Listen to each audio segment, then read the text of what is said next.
এই মিলাদ কিয়াম লই এগুলো তো কাট্টা বেদাত। নবী সাহাবীরা যেটা করলো কি দরকার, অসুবিধা কিতাবের হাদিস মানো। এনায়েতুল্লাহ আব্বাসী ভাই কথা বলতেছি, আমি ওনাকে ভালোবাসি। সামান্য মিলাদ কিয়াম আমার ভাই যেভাবে ধরেও কোনো দরকার নেই না, আমার ভাই আমাদের মাথা তাজ হইয়া যাইতে পারে, ঠিক না?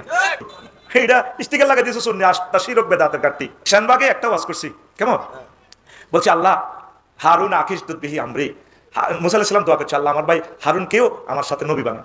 এই হারুনকে এটা কারি শোনাই মনে এক চেয়ারম্যান আল্লাহ দোয়া করছে আল্লাহ আমার ভাই চেয়ারম্যান সাহেবকে কবুল করেন।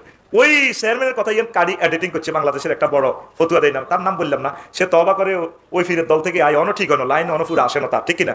তা আমার এনায়েতুল্লাহ আব্বাসীও বলছে আমি 40 জন লোক ফাটাছি, ভিডিওটা আমি শুনছি, সেখানে সেইভাবে এটাতে বলছে। দেখেন এই কথাটাও তার দলের লোকেরা আমার আব্বাসী ভাইকে এটা বলে দিছে। আসলে উনি অনেক ভালো মানুষ, অনেক বড় ভালো, বাংলাদেশের অন্যতম সেরা আলেম। আমিন কও। আমি বললাম কি রে কথা আমার, ঘটনাটা কি? ওই যে মাইক্রোফোন নকল করছে, এখান দিয়ে লেখা যায় মাইক্রোফোনে যে সায়েম মাইক, অমক মাইক, বিসমিল্লা মাইক, মাইকের এখানে এই নেম প্লেটে আছে মতিন মাইক, সব ফালতাছে, মঞ্চ টঞ্চ ফালতাছে, কথাও কিন্তু আমার আল্লাহ আমার ভাই চেয়ারম্যান সাহেবকে নবী বানাও, কথা কিন্তু মিল। কি রে কণ্ঠ আমার, আমি অবাক হয়ে গেছি। ইন্নালিল্লাহ, আমি কেমনে এই কথা বললাম? এটা বললে তো আমারে এই সেখানে আমার ফিরে দিত।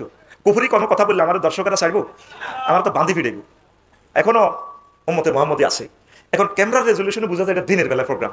তখন জহির ভাইকে ডাক দিলাম আমার কম্পিউটারে, চেক দিলাম ভাই এই যে ওয়াজটা কোথায় হলো জিনিসটা, ওয়াজ তো এই বিষয়ে তো কত জায়গায় করছি ভাই, মতিন মাইক দিই 14 গ্রামে। আসলে আমরা কিন্তু এই আফসারী সাহেবকে হাস্যরস বয়ান ওনার থেকে বেশি শুনি আর কি, তো ওনাকে মজার মানুষ হিসেবেই চিনি। বাট উনি কিন্তু সুন্দর সুন্দর প্রতিবাদও করতে পারে। আমার চোখে দেখা ওনাকে নিয়ে যারাই সমালোচনা করে, ওনাকে নিয়ে যারাই কথা বলে, বাট এর বিপরীতমুখী উনি হয় না, উনি সমালোচনার জবাব দেয় না। উনি আমার জানা মতে চুপ থাকতে পছন্দ করে, সবসময় ওনাকে চুপ দেখি। যথাসম্ভব ওয়াজ মাহফিলে উনি নিজের ভদ্রতাকে বজায় রাখার চেষ্টা করে। যে কোনো আফসারী সাহেবকে ধন্যবাদ জানাই যে উনি সঠিক সময়ে সঠিক প্রতিবাদ করেছে।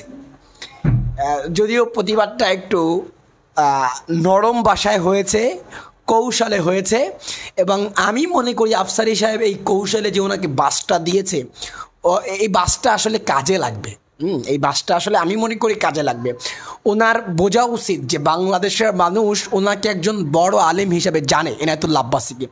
বিশেষ করে আমি ওনাকে কিন্তু বেশি বড় আলেম হিসেবে ভাবি। দেশের 10 জন আলেমের মধ্যে ওনাকে আমি একজন ভাবি। বিশেষ করে যারা মুবাহেস, যারা তর্ক করতে পারে, তর্কে যারা পারদর্শী, নাস্তিকদের সাথে, বিধর্মীদের সাথে, কিংবা আমাদের আহলে সুন্নাত ওয়াল জামাতের বিপরীত কোনো মাযহাব কিংবা বিপরীত কোনো মানহাজিদের সাথে তর্ক করার জন্য উনি বেস্ট। এই জন্য ওনাকে আমি বেস্ট মনে করি। কিন্তু ওনাকে বেস্ট মনে করি ঠিক আছে, এই জন্য কি উনি যা ইচ্ছা তাই বলবে, যা ইচ্ছা তাই করবে? এই ছোটোখাটো একটি বেদাত বিষয় নিয়ে উনি এত লাফালাফি করবে কেন? মানলাম এটি বেদাত না, এটা আপনার মতে মুস্তাহসান কিংবা মুস্তাহাব মানলাম, কিন্তু আপনি মুস্তাহসানের পর্যায়ে এটাকে রাখুন। এটাকে কেন আপনি বড় বানাচ্ছেন? এটাকে কেন আপনি ফরজের চেয়েও উপরে প্রাধান্য দিয়ে এটা নিয়ে আপনি ঝগড়া বিবাদ করছেন? আশা করি এই বিষয় নিয়ে আপনি আর সামনে মাতবেন না। আপনার সফর সঙ্গী কিংবা আপনার সাথে যে ছেলেটা আছে, এই ছেলেটাকে একটু দয়া করে আপনি একটু কন্ট্রোল করুন, আপনাকে জাস্ট একটু কন্ট্রোল করুন। এই ছেলেটা বেশি বড় হয়ে গেছে, বেশি কথা বলে ফেলছে, বেশি রকম আওয়াজ উচ্চারণ করে ফেলছে, এত বড় আলেমকে নিয়ে এত জঘন্যতম কথা বলেছে যা ভাষায় প্রকাশ করা সম্ভব না। সাবধান, একে সাবধান করুন আপনি, না হয় আপনার যে তবকা, এই তবকা বেশি দিন থাকবে না, তবকা আরও নিচু হয়ে যাবে। কারণ আপনি আলেমের তবকায় বেশি দিন থাকবেন না যদি আপনার এই সফর সঙ্গীকে আপনি নিয়ন্ত্রণ না করেন।